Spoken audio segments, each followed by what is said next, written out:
주님, 저희들이 하나님께서 요한을 통해서 마지막으로 전해주신 앞으로 어떠한 하나님의 계획이 있는가를 깨닫고 알게 허락해 주심을 감사를 드립니다. 세상 사람들이 알지 못하고 깨닫지 못하는 신비로운 비밀을 당신을 사랑하고 당신을 사모하고 당신을 믿고 따르는 백성들에게 미리 알려주심을 감사를 드립니다. 저희들이 미리 알려주신 하나님의 계시를 듣고 배우고 또 삶으로 살아갈 때 주님께서 특별히 마련해 주신 축복을 바라며 하나님의 나라를 향해서 어떠한 험한 길과 고통과 고난이 있다 하더라도 주님을 따라가는 길을 멈추지 않도록 저들에게 힘과 용기를 허락해 주시옵소서. 그리하여 우리의 하는 모든 일들이 고통과 어려움 가운데서도 주님께 영광 돌리는 일을 할 수 있는 믿음의 자녀들로 삼아 주시옵소서. 감사하며 우리 예수 그리스도를 받들어 기도드렸사옵나이다. 아멘. 8절 제가 읽을까요? 책을 취하심에 네 생물과 24장로들이 어린 양 앞에 엎드려 각각 검은고와 향이 가득한 금대접을 가졌으니 이 향은 성도들의 기도드리라. 자, 지난주에 7절에서 예수님이 예수 그리스도가 십자가에 돌아가심으로써 하나님이 오른손에 잡고 계신 책을 받을 고난을 받았습니다. 그래서 그 책을 갖고 있는데 네 생물과 24장로들이 어린 양, 그 어린 양 앞에 엎드려서 무엇을 가지고 있습니까? 각각 검은고와 향이 가득한 금대접을 가졌다 그랬습니다. 그래서 우리가 검은고가 무엇을 상징하며 향이 무엇을 상징하며 금대접이 무엇을 상징하는지를 알아야만이 이 말씀이 이해가 될 수가 있습니다. 향은 우리가 이미 나와 있습니다. 향은 뭐라 그랬어요? 성도들의 기도들이라 그랬어요. 성도들의 기도들. 그래서 향은 하기를 되는데, 물론 이 향은 계시록 8장에도 나옵니다. 거기도 성도들의 기도를 금대접에 담아서 향으로 들어가는 모습이 나옵니다. 그러면 검은고는 뭐를 상징합니까? 검은고는 실질적으로 예언자들이, 선지자들이 한 모든 예언을 상징합니다. 이것은 어디에 나오냐면은 열왕기 하 3장 15절에 나옵니다. 열왕기 하 3장을 읽어보면은 무슨 얘기가 나오냐면은 북이스라엘입니다. 이스라엘이 솔로몬 왕이 죽으면서 여로보암과 느르보암에 의해서 남과 북으로 갈라지고 남이스라엘을 유다라 불렀고 북이스라엘을 그냥 이스라엘이라고 불렀습니다.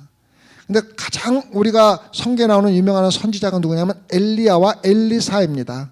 그 엘리야와 엘리사는 북방 이스라엘의 선지자입니다. 그 당시에 여호사밧이라는 왕이 있었는데, 여호사밧이라는 왕이 있을 적에 모압 군대들이 와서 예루살렘을 침공을 하려고 들어옵니다. 그래서 여호사밧 왕이 겁을 먹고 선지자를 찾습니다. 그때 선지자를 찾는데 누구를 찾습니까? 엘리사가 나옵니다. 엘리사가 안 가려고 그러는데 엘리사가 가서 예언을 하는데 어떻게 예언이 되는가 한번 볼까요? 3장, 열왕기하 3장 15절 같이 볼까요? 열왕기하 3장 15절.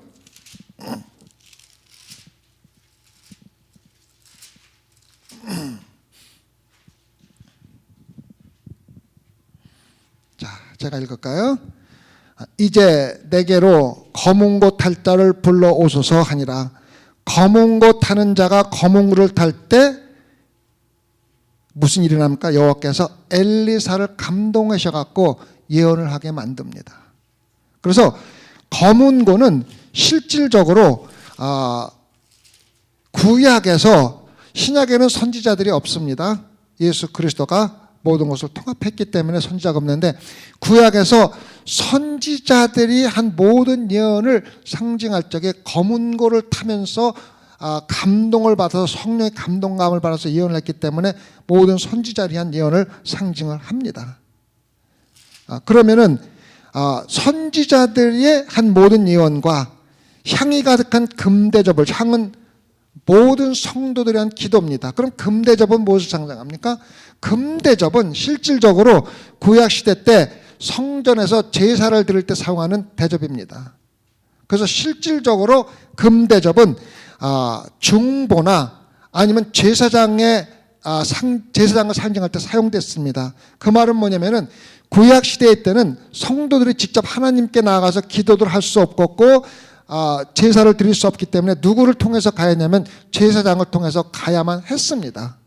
그래서 그 당시에 드려지는 모든 제사나 기도나 모든 것들은 하나님께 성달되기 위해서 누가 중보 역할을 했냐면 제사장이 중보 역할을 했습니다. 그래서 금대접은 실질적으로 제사장이 성도들이 드려지는 기도를 중보 역할에서 하나님께 드렸다는 상징으로 여기에 사용이 되고 있는 겁니다.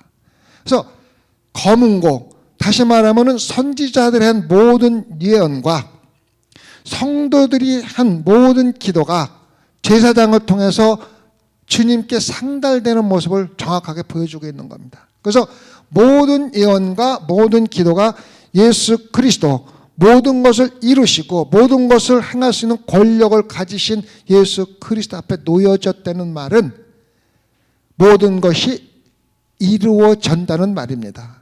그래서 선지자들이 한 말 한마디 한마디가 이루어지지 않는 게 없고 여러분들이 드린 기도 한마디도 헛되이 버려진 게 없다는 걸 갖다가 우리에게 알려주는 겁니다. 여러분 이거 알아야만 합니다. 여러분들이 기도 열심히 하고 여러분들은 잊어버리고 내가 무슨 기도를 했는지 모르지만은 그 기도는 하나님 예수 그리스도 발 앞에 놓여져 있다는 겁니다. 물론 예수 그리스도가 십자가에 돌아가시면서 회장에 찢어지고 모든 사람들이 하나님께 직접 나갈 수가 있는 권한을 받았기 때문에 예수 그리스도가 중보자가 된 겁니다. 구약 때 누가 중보자입니까? 제사장들이 중보자였는데 지금은 예수 그리스도가 중보자입니다. 그래서 금대접은 예수 그리스도를 상징하는 겁니다. 그래서 예수 그리스도 이름으로 한 모든 기도는 예수 그리스도 앞에 놓여지는 겁니다. 여러분들이 기도하고 여러분 잊어버려도 상관없어요. 누가 기억을 해주면 됩니까? 하나님께서 기억해 주시면 그게 합당한 겁니다. 그리고 신약에 보면 우리가 많이 읽는 게 뭡니까? 누구누구의 말씀이 이루어지려 함이라는 말이 많이 나옵니다.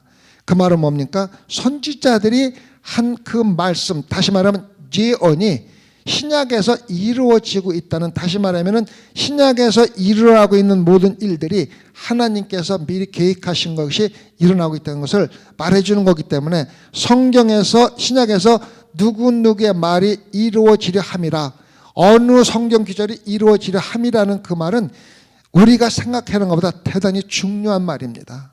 왜? 하나님께서 말씀하신 것이 이루어지는 거기 때문에 예언이 이루어지는 것이고 하나님께서 하시는 것이라는, 다시 말하면 합당하다는 일입니다. 그래서 예수 그리스도의 탄생이, 어저께 탄생하시는 우리가 크리스마스 지냈는데 예수 그리스도의 탄생이 하나님의 계획하에서 이루어졌다는 증거가 뭐냐면은 구약에서 예언이 된 것이 이루어졌다는 것이 바로 예수 그리스도가 구세주라는 것을 증거해 주는 겁니다. 아시겠죠? 그래서 책을 취하심에 네 생물과 24장로들이 어린 양 앞에 엎드려 각각 검은고와 향이 가득한 금대접을 가졌으니 이 향은 성도들의 기도되리라. 그래서 예언과 여러분들의 기도가 이루어지는 모습을 우리에게 보여주고 있습니다. 우리가 한 가지 기억해야 될 것은 천국에는 과거와 미래가 없다고 그랬어요. 뭐만 있다고 그랬어요? 현재만 있다고 그랬어요. 그래서 실질적으로 여기서 우리가 시간대에 사는 거하고 천국에 사는 거하고는 차원이 다른 겁니다. 그래서 천국에서 이루어지고 있는 모든 것들을 우리가 인간들이 생각하는 시간대에 맞춰서 이해를 하려고 그러면은 이해가 할 수가 없어요. 그래서 우리가 항상 마음속에 들 것은 구원받은 자들에게는 과거와 미래가 없고 현재만 있다는 걸 알아야지 돼요. 그래서 그게 천국, 다시 말하면 천국을 사는 사람들의 모습입니다. 그래서 8절이 나왔습니다. 그래서 그다음에 9절입니다. 새 노래를 노래하여 가로되 책을 가지시고 그 임봉을 떼기에 합당하시도다. 일찍 죽임을 당하사 각 족속과 방언과 백성과 나라 가운데서 사람들로 피로 사서 하나님께 드리시고. 자, 새 노래가 나옵니다. 새 노래. 왜 그냥 찬양과 노래라 하지 않고 새 노래라고 했을까 한번 생각해 봐야 됩니다. 이 새 노래라는 말은 뭐냐면은 구원의 노래라는 말입니다. 다시 말하면은 예수 그리스도가 어린 양이 십자가에서 돌아가시고 이루어 놓으신 구원을 찬양하는 노래를 우리는 새 노래라고 이야기를 합니다. 새 노래라고 우리가 이야기를 합니다. 시편 98장 1편을 한번 볼까요? 시편 98장 1절. 98장 시편 98장 1절. 제가 여러 번 말씀드리지만은 성경 해석은 하나님 말씀으로 해석하지 않고 우리 뜻 멋대로 해석을 하면, 우리 생각대로 해석을 하면 잘못될 확률이 큽니다. 성경은 항상 해석하는 이유가 반드시 성경 말씀에서 나와야만 합니다. 그래서 시편 98장 1절을 보시면 제가 읽어드릴까요? 새 노래로 여호와께 찬송하라. 대저 기이한 일을 행하사 그 오른손과 거룩한 발로 자기를 위하여 뭐를 베푸셨다고 그랬어?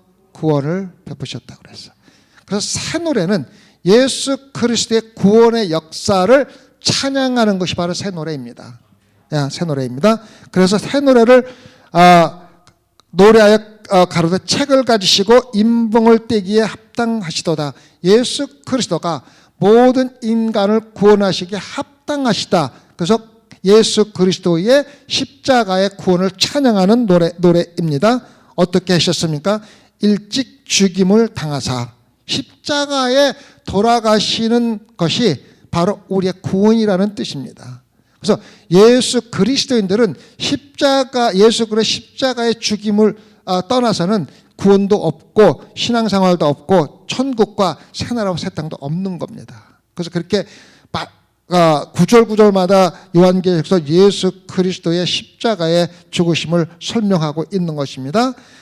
당하사 각 족속과 방언과 백성과 나라 가운데서 사람들을, 그러니까 족속과 방언과 백성과 나라라는 말하면은 모든 인간을 일컬을 적에 각 족속과 방언과 백성과 나라라고 이야기를 합니다. 요한계시록에서 이 말씀이 여러 번 나옵니다. 모든 백성을 일컬을 적에 인종에도 관계없고 언어에도 관계없고 나라에도 관계없고 어떠한 백성임에도 관계없이 모든 사람을 일컬을 적에 바로 각 족속과 방언과 백성과 나라 가운데서라고 나옵니다. 모든 사람을 어떻게 했답니까? 샀다고 그랬습니다. 샀다. 이거 굉장히 중요한 말입니다. 이 당시에 그리스도로 산다는 말은 무슨 뜻이 있었냐면은 노예를 내가 사서 그냥 사는 게 아니라 그 사면은 내가 노예를 하고 싶은 대로 할 수 있는 권한이 생기는 거예요. 그래서 내가 노예를 사서 부리거나 아니면 딴 사람에 팔을 수도 있고, 또 한 가지 방법은 그 사람을 내가 사서 내가 그 사람을 어떻게 할 수 있는 권한이 있기 때문에 놓아줄 수 있는 권한도 있는 거예요. 그래서 여기서 샀다는 말은 뭐냐면요, 노예를 사서 내가 부리거나 딴 사람의 팔을 목적으로 산 게 아니라 놓아줄 목적으로 샀다는 거예요. 그래서 예수 그리스도가 피로 누구를 샀냐면은 온 백성을 샀는데 어떻게 하려고 샀어요? 하나님께 드리려고 산 거예요. 하나님께 드리려고. 이것이 우리에게 이야기하는 것은 굉장히 중요한 의미가 있습니다. 예수 그리스도가 십자가에서 돌아가심으로 우리가 죄의 노예가 되었던 우리를 사셨는데, 우리를 사셔가지고 어떻게 하시려고 사셨느냐? 다시 하나님께 돌려드리려고 샀다는 거예요. 그래서 예수 그리스도의 이름으로 구원받은 백성들은 누구의 것입니까? 하나님의 것이에요. 여러분과 저는요, 하나님의 것이에요. 이게 무엇을 뜻하는지 알아야 돼요. 하나님의 것은 누구의 뜻대로 살아야 되는 거예요. 하나님의 뜻대로 살아야 되는 거예요. 여러분과 저는요, 하나님의 뜻대로 사는 것이 합당하고 마땅한 사람들이에요. 그래서 우리 뜻대로 사는 사람들은요, 아직 구원받지 못한 사람들이라는 뜻이에요. 이거 알아야지 돼요. 자, 보세요. 예수 그리스도가 우리를 사서 하나님께 드렸으면은 우리 하나님께 소속이 되어 있는데 우리가 멋대로 살아간다는 것은 하나님의 소속이 되어 있지 않다는 것하고 똑같은 뜻이 되는 겁니다. 그래서 우리는 하나님께 속해져 있으면서 하나님의 일만 하고 살아야 되는데 문제는 뭡니까? 우리가 하나님의 일만 하지 않고 살 때가 있고 또 하나는 하나님의 일을 해놓고서 마치 내가 하나님한테 소속되어 있어서 마땅히 하나님의 일을 할 사람이 한 것 같이 생각 안 하고 내가 마치 하나님을 위해서 무언가를 해준 것 같이 생각하는 사람이 또 있다는 거예요. 그렇게 되면 뭐가 생깁니까? 신앙적인 자만이 생기는 거예요. 내가 그래도 하나님을 위해서 무슨 봉사를 했어. 내가 하나님을 위해서 선교를 했어. 내가 하나님을 위해서 무엇을 했어라고 이야기를 하게 되는 모습은 뭐냐면 내가 하나님의 소속되어 있는 예수 그리스도가 나를 피로 사서 하나님께 드렸기 때문에 난 하나님의 것이라는 것 갖다가 잊어버린 생각들입니다. 조심해야지 돼요. 우리 성도들은요, 우리 뜻대로 할 수 있는 고난도 없고 또 하나님의 뜻대로 하는 것이 당연하고 하나님의 뜻대로 해서 우리가 하나님의 뜻대로 한 것에 대해서는 영광이나 크레딧을 받을 아무런 자격도 없는 자라는 것을 우리가 알아야지 돼요. 아시겠죠? 네, 그래서 기억하세요. 예수 그리스도가 우리를 사서 하나님께 드렸기 때문에 우리는 하나님께 소속이 되어 있다는 것을 기억하면서 신앙생활하면은 우리가 순간순간마다 하나님의 뜻을 찾게 되고 또 우리가 하나님의 뜻대로 아무리 열심히 하나님을 했다 하더라도 거기에 대한 어떤 보상이나 어떠한 크레딧이나 어떤 영광을 받기를 원하지 않는다는 것입니다. 네, 그래서 9장은 그러한 말씀입니다. 그 다음에 10절입니다. 저희로 우리 하나님 앞에서 나라와 제사장을 삼으셨으니 저희가 땅에서 왕노릇 하리로다. 자, 보십시오.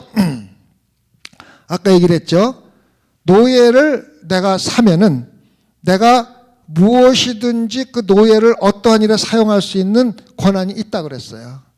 그래서 예수 그리스도가 우리를 사서 하나님께 드렸기 때문에 하나님이 우리를 가지고 무엇이든지 할 수 있는데 무엇을 하시는가 여기서 보자고요. 10절에 하나님이 우리를 사가지고 무엇을 하는 걸 갖다가 정확하게 얘기를 해줍니다. 먼저 뭐라고 그랬어요? 우리 하나님, 저희로 누구를? 하나님이 예수 그리스도가 피로 값주고 사서 하나님께 드린 사람들을 우리 하나님 앞에서 나라가 무엇입니까? 우리가 어떻게 나라가 됩니까? 자, 보십시오. 교회가 뭡니까? 이 성전입니까? 아니에요. 성도들이 교회잖아요. 그래서 하나님의 나라는 땅이 하나님 나라가 아니라 하나님에 속해져 있는 사람, 하나님의 백성들이 바로 하나님의 나라가 되는 거예요. 그래서 예수 그리스도가 우리를 노예를 사가지고 하나님께 드렸는데 어디에 쓰려고 하냐면은 우선 우리를 하나님 나라의 백성으로 만들겠다는 거예요. 하나님 나라를 백성들로 만들고 그 다음에 뭐로 만들겠냐면 제사장으로 삼으시겠다는 거예요. 제사장으로 삼으시겠다는 거예요. 자, 보십시오. 제사장으로 삼는 데는 의미가 뭔가 잘 보시자고요. 제사장의 권한이 뭡니까? 하나님과 직접 교통할 수 있는 권한이 있었어요. 제사장 외에는 구약시대는 지금 우리가 세례 사도 요한이 지금 요한계시록을 쓰고 있는 게 바로 신약시대 시작해서 쓰고 있는데 제사장의 역할은 뭐냐면은 하나님과 직접 교통할 수 있는 권한을 갖고 있는데 그러한 권한을 우리에게 주겠다는 거예요. 자, 예수 그리스도가 우리를 사서 하나님께 드렸는데 하나님 우리를 마음대로 사용할 수 있는 권한이 있는데 우리를 갖다가 중노동을 시켜서 하나님 일을 해가지고 힘들게 만들기 위해서 한 게 아니라 첫 번째로 하기 뭐냐면 자, 내가 살았으니까 너는 내 거야. 내 나라의 백성이야.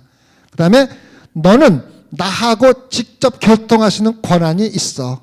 이 권한을 주겠다는 거예요. 그 다음에 뭡니까? 저희가 땅에서 왕로를 하게 만든다는 거예요.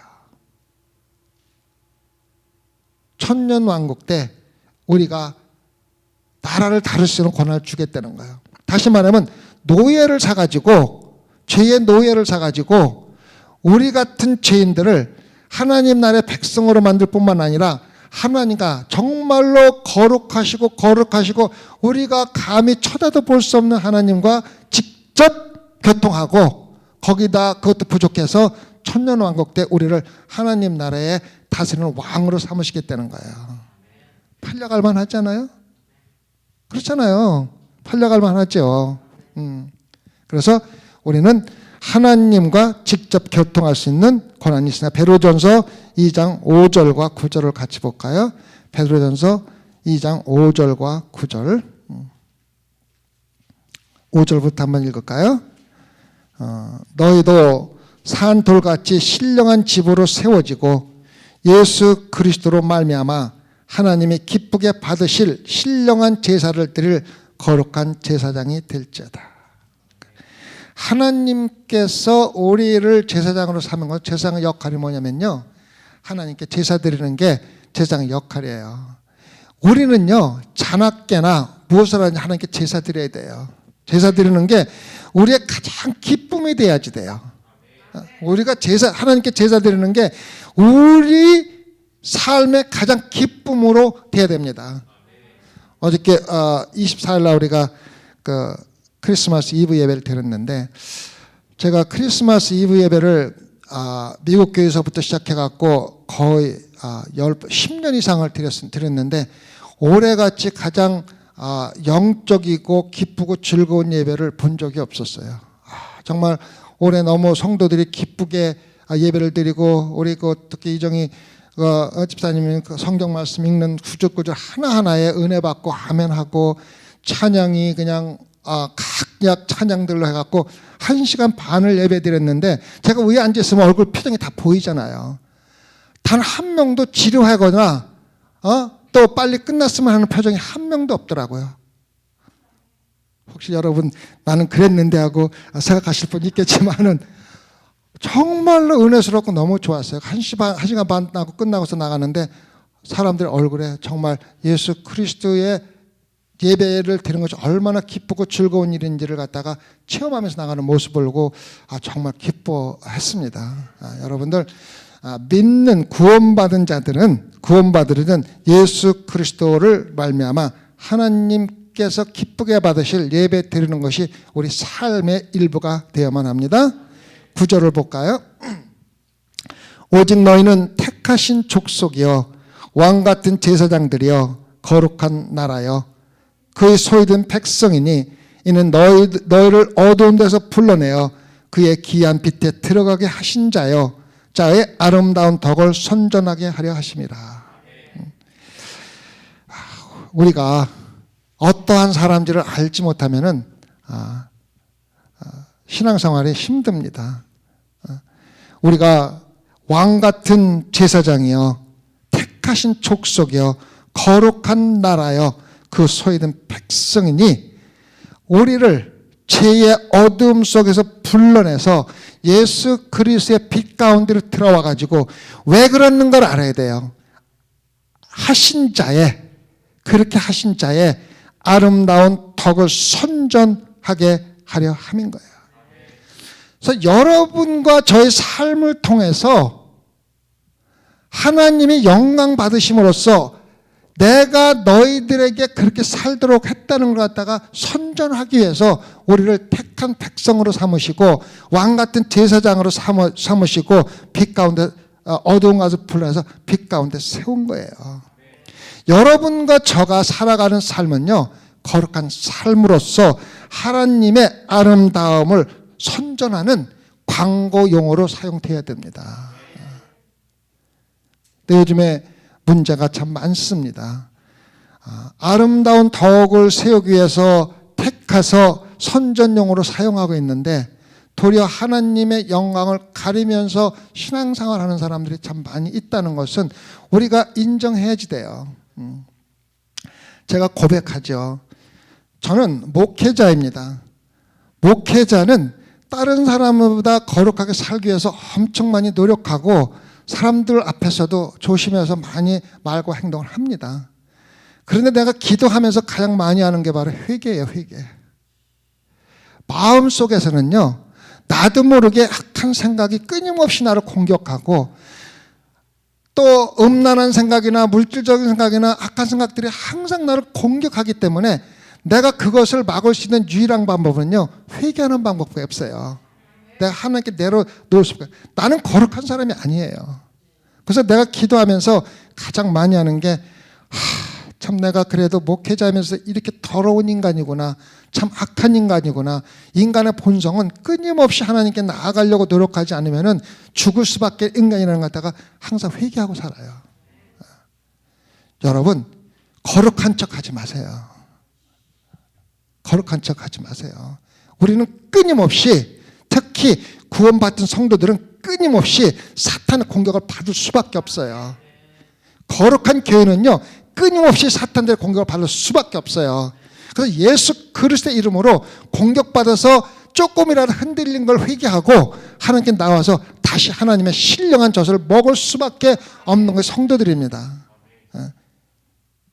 근데 너무 교회 나와서 또 신앙생활하면서 거룩한 척하면서 말로 또 가시적인 행동으로 마치 자기가 신앙적인 경지에 이른 것처럼 생각한 신앙생활하는 거는요, 전부 다 헛발들이는 겁니다. 조심해야돼요. 조심해야 돼.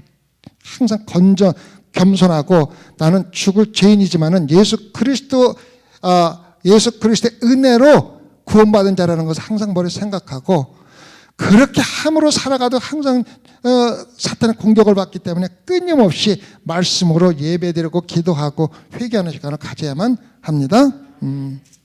그래서 우리는 제사장의 역할을 합니다. 그 다음에 계시록 20장 6절 같이 볼까요?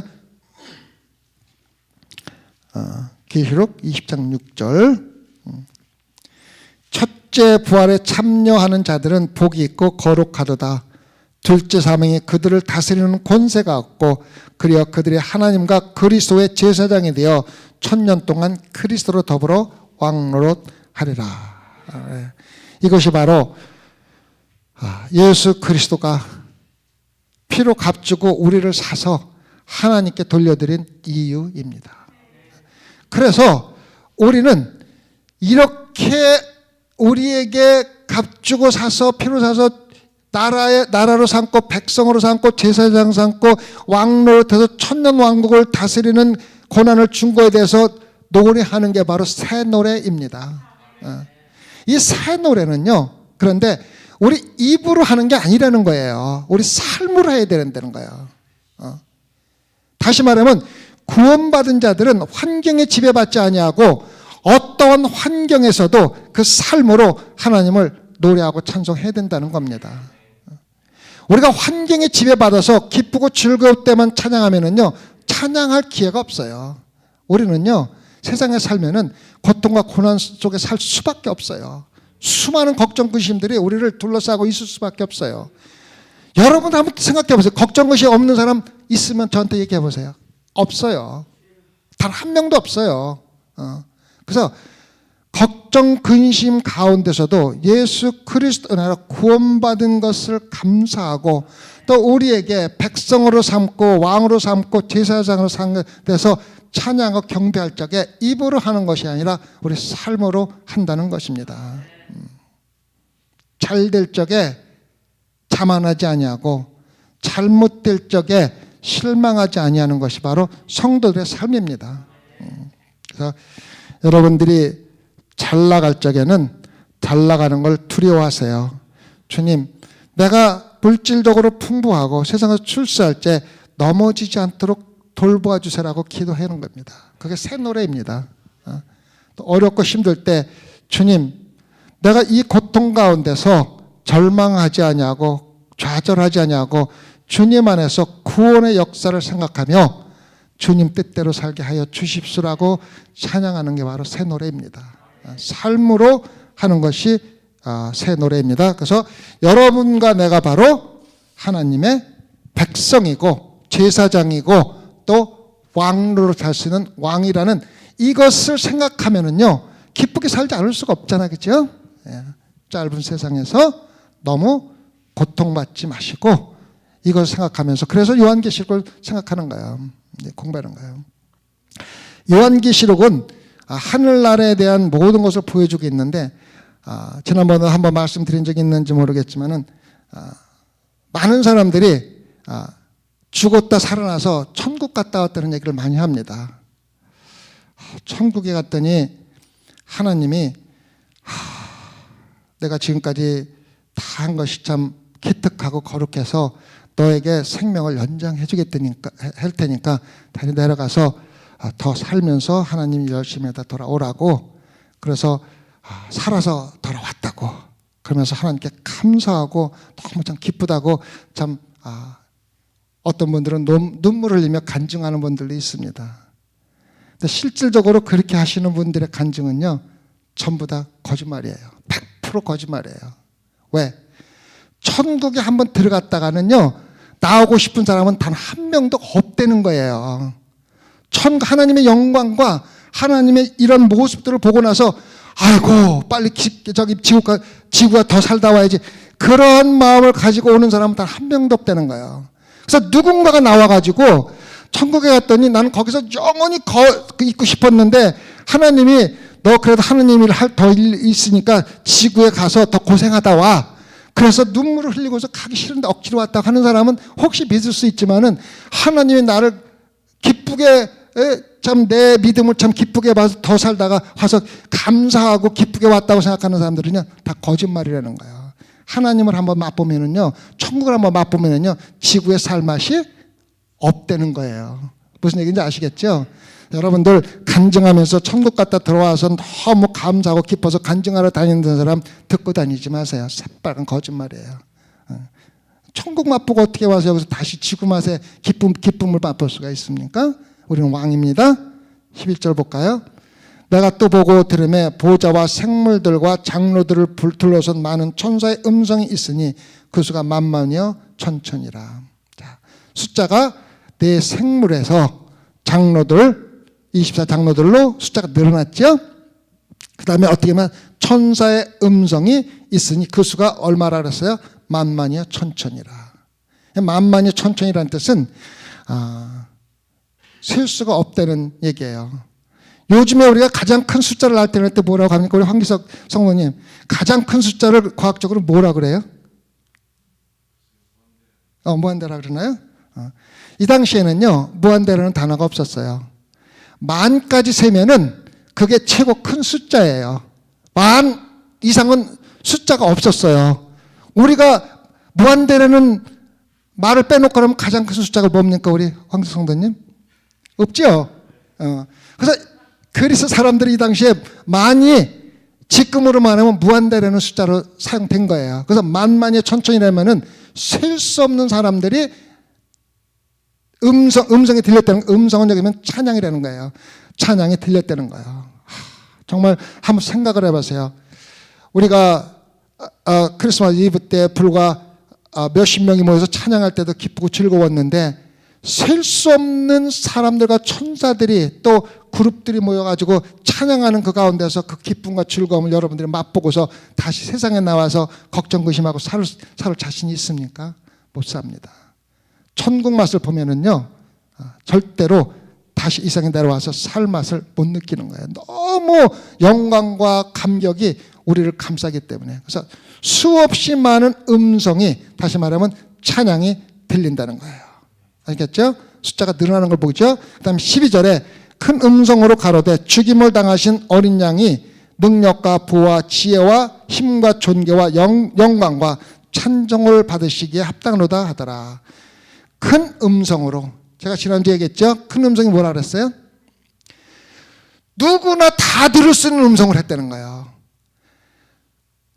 그 찬양 소리가 얼마나 큰지 지구나 땅이나 천국이나 어느 곳에 있는 사람도 듣지 않을 수가 없는 음성으로 노래를 했다는 거예요. 그래서 하나님의 큰 음성으로, 모든 큰 음성으로, 모두가 들을 수밖에 없는 음성으로 뭐를 찬양했어요? 죽임을 당하신 어린 양이 능력과 부와 지혜와 힘과 존귀와 영광과 찬송하기를 받으시에 합당하도다. 이것이 바로 가사입니다. 가사. 누구를 찬양한 거예요? 예수 그리스도 찬양하는 거예요. 예. 죽임을 당하신 어린 양. 어떻게 보면은 아무 힘도 없이 죽었어요. 죽어가지고 능력도 없는 것 같이 보이는데 무엇을 가지고 있어요? 지혜와 부와 능력과 존귀 모든 걸 갖고 계신 거예요. 이 말은 뭐냐면은 어린 양으로 힘없이 죽은 것 같지만은 모든 인간들을 구원하는 모든 능력을 완전히 가지고 계시다는 거예요. 부와 능력과 힘과 존귀와 영광 다 받으시고, 그래서 찬송과 영광을 받으기 합당하다. 이걸 갖다가 가사로 해서 찬송을 하는 거야. 계속 찬송을 하는 거야. 어떤 음성으로? 누구나 다 들을 수 있는 음성으로. 그래서 새 하늘과 새 땅이 마침내 형성이 되면은요, 우리는 항상 셀 수 없는 사람들의 찬양과 경배를 들으며 삽니다. 얼마나 영광스럽습니까? 항상 어디 살든지 하나님의 예수 그리스도를 찬양하는 찬송을 듣는데 몇 명이 부르는 셀 수 없는 그룹과 장로들과 본 백성들이 드는 찬양을 들고 사는 거야. 생각만 하면 감격스럽지 않습니까? 감격스럽지 않습니까? 인간이 가장 훌륭한 작곡가가 작곡한 협주곡보다 어떤 노래보다도 가장 아름다운 찬송을 평생 죽을 때까지 영원히 듣고 사는 그것이 바로 우리들의 모습입니다. 감격스러운 거예요. 감격스러운 거. 그다음에 자 13절입니다. 그래서 항상 찬송해 드립니다. 그래서 13절은 내가 또 들으니 하늘 위에와 땅 위에와 땅 아래와 바다 위에와 또 그 가운데 모든 만물이 가로되 보좌에 앉으신 이와 어린 양에게 찬송과 존귀 영광과 능력을 세세토록 할지어다.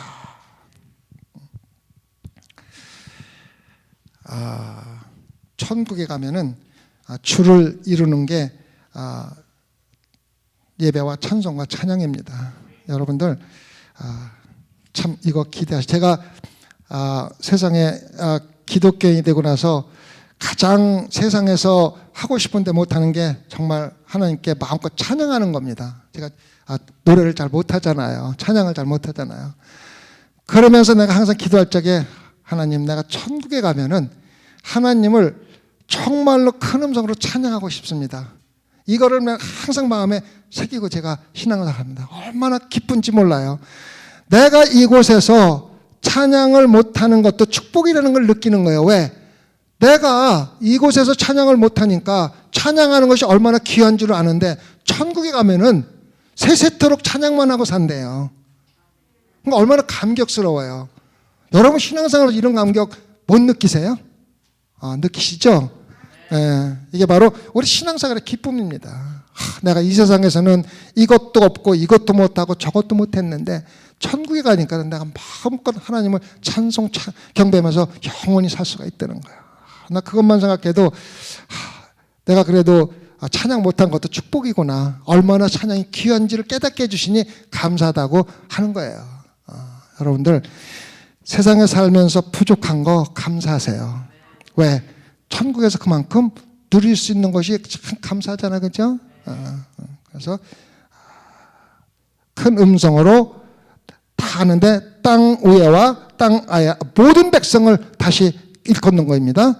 누구를 찬양합니까? 보좌에 앉으시니와 어린 양에게 찬송과 존귀 영광을 능력을 세세토록 영원히 돌리는 겁니다. 천국에는 미래도 없고 과거도 없다 그랬어요. 현재가 그냥 지속되는 겁니다. 기쁨이 항상 있는 겁니다. 다음에 14절입니다. 네 생물이 가로되 아멘 아멘 하고 장로들은 엎드려 경배하더라. 이 말이 여러분들한테 무엇을 의미합니까? 네 생물이 가로되 아멘 하고 장로들은 옆에 엎드려 경배하더라.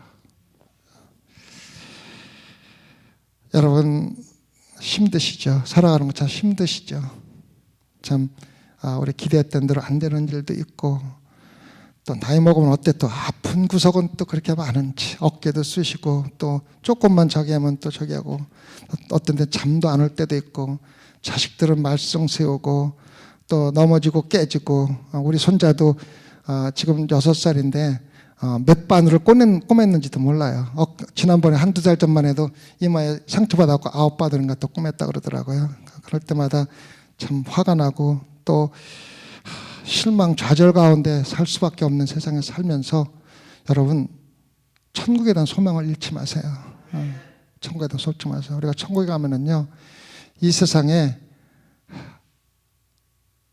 아무것도 못하던 영서 세세토록 하나님만 경배하면서 살아가는 거예요. 그래서 우리 성도들은요 우리에게 어떤 어려움과 고통과 고난이 있다 하더라도 하나님 경배하면서 사세요. 그것이 여러분의 기쁨이 되어야 됩니다. 이렇게 어려움과 고통 살면서 그런 기쁨이 없으면은요 살아가는 게 슬플 수밖에 없어요. 기쁘고 즐거울 때만 하나님을 찬양 경배하는 게 아니라 어렵고 힘들 때 하나님께 경배와 찬양을 드리세요. 또 그것이 여러분의 기쁨이 되세요. 여러분들이 지금 겪고 있는 가장 악한 고통과 고난도 그렇게 경배할 때 여러분들에게 기쁨과 즐거움으로 바뀔 수 있다는 확신을 가지고 하나님만 경배하세요. 기도하십시다. 주님, 우리는 하나님만 찬양과 경배하며 살도록 하나님 예수 그리스도가 십자가에서 우리를 사서 하나님께 되돌려 드렸습니다. 정말 힘듭니다. 세상 살아가기가 우리 생각보다 힘듭니다. 주님, 그런 힘든 일에 지배당하지 않도록 저희들을 붙잡아 주시옵소서. 어떠한 고난과 고통이라 하더라도 내가 하나님을 경배하는 것을 방해하거나 멈추지 않도록 주님 용기와 힘을 주시옵소서.